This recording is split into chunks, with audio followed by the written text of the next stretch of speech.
And then we are in the presence of Walter Cunningham, the author of All-American Boys.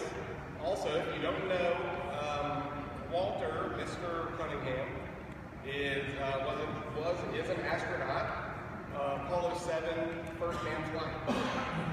And then lastly, since I mentioned her name first, Marie Pisano. She is the author of From Barefoot to Stilettos, It's Not for Sissies.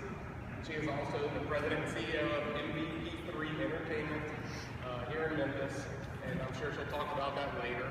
But thank you for coming out, and I guess I'm going to kind of be a moderator, just kind of move things down the line, I think. So, Stevie Ray, the author of the Holy Bible, if you would just kind of tell us about the book and the process and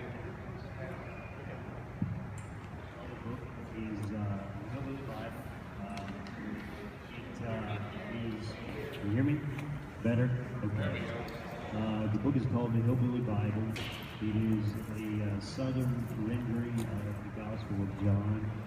I was almost a Baptist preacher in a previous life, so it just kind of came out of that.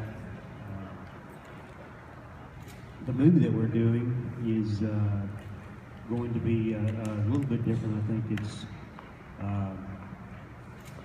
they're going to go in a kind of a different creative direction with it, but we're excited about it. Definitely excited about everything going on with MVP3.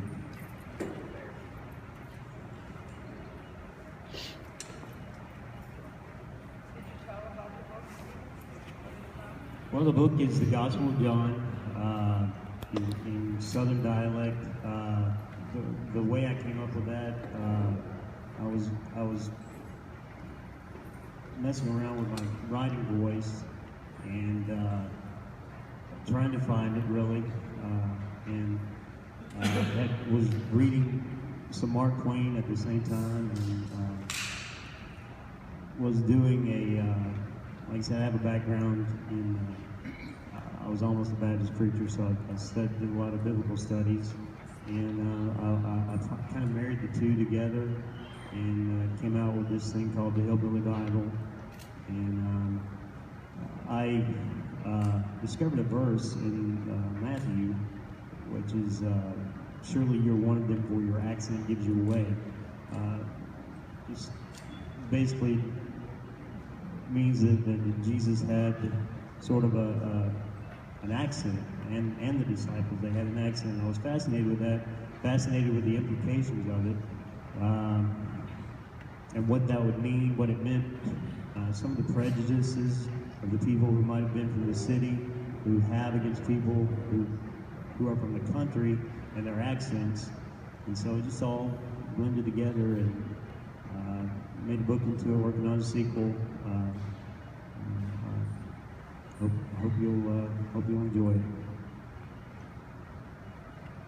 Thank you, Stevie. I think what we're going to do is kind of just move along down the line, and if anybody has any questions, feel free to interrupt. Don't interrupt them. You're welcome to interrupt me. You probably could get away with interrupting them. Okay. So we're just going to do questions and answers after. So you can interrupt me and ask me questions.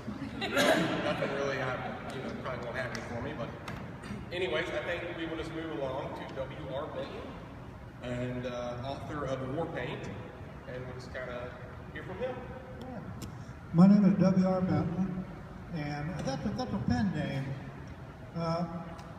My grandfather, when I was growing up, I grew up on a farm in rural Missouri, and he was always like my mentor. He didn't raise me, I had a mother and family. But I really kind of worship this guy because he's a perfect example of a Southern gentleman. So he's been dead a number of years, and my writing, I'm somewhat of an overnight success. It's only taken 15 years. And people ask me, where does the WR come from? And I thought, well, I'm going to honor my grandfather when I turn writer. And I'm a little bit like Marie in that people told me, you'll waste your time, you'll never make it. This won't happen. Well, my last 30 books have been bestsellers on Amazon. So it can happen, it does happen. people had to get up off their duff, move a little bit, make things happen, and work with people like her and others, and there's plenty of them out there. Now, War Paint's kind of a different book. It was endorsed by James Drury. Those of you that are older may know him as the man who played the Virginian in the Western.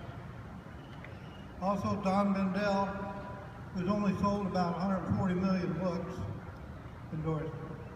I'm quite honored with that. I'm not blowing my own horn. I was kind of overwhelmed. I was a country boy 13 years ago with no shoes. Now all of a sudden I've got these people with big names pushing for me. And I think it's quite an honor to have been selected to have a movie made of my book. I'm thrilled about it, but in 26 years of active duty military service, I learned not to get real thrilled until the end of the tour. So once I see the movies here, then I'll go nuts. But until then, I keep everything cool. And I appreciate your time, and I'll talk to any of you individually when we spend it. So, thank you. Thank you, WR. Next, I'm just going to go in the order we have them here. We will go with James Howell. He is the author of Echoes on Shannon Street. Let me ask you, can y'all hear me okay like this?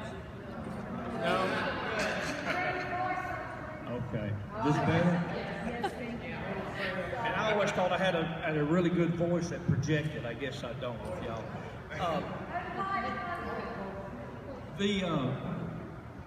The book I wrote, Echoes of Shannon Street, it's a true crime novel. I spent 25 years at the Memphis Police Department, just retired this year. So the inspiration to write the book was the officers that I worked with and worked for who were there. Now, people who are in Memphis probably remember Shannon Street from 1983. So, trouble is, there was about 100 different stories about what happened and why. So, I got a copy of the case file, and the book is from the case file. I want to say it's a history book, but 3 out of 4 people don't like history, so I just keep that quiet.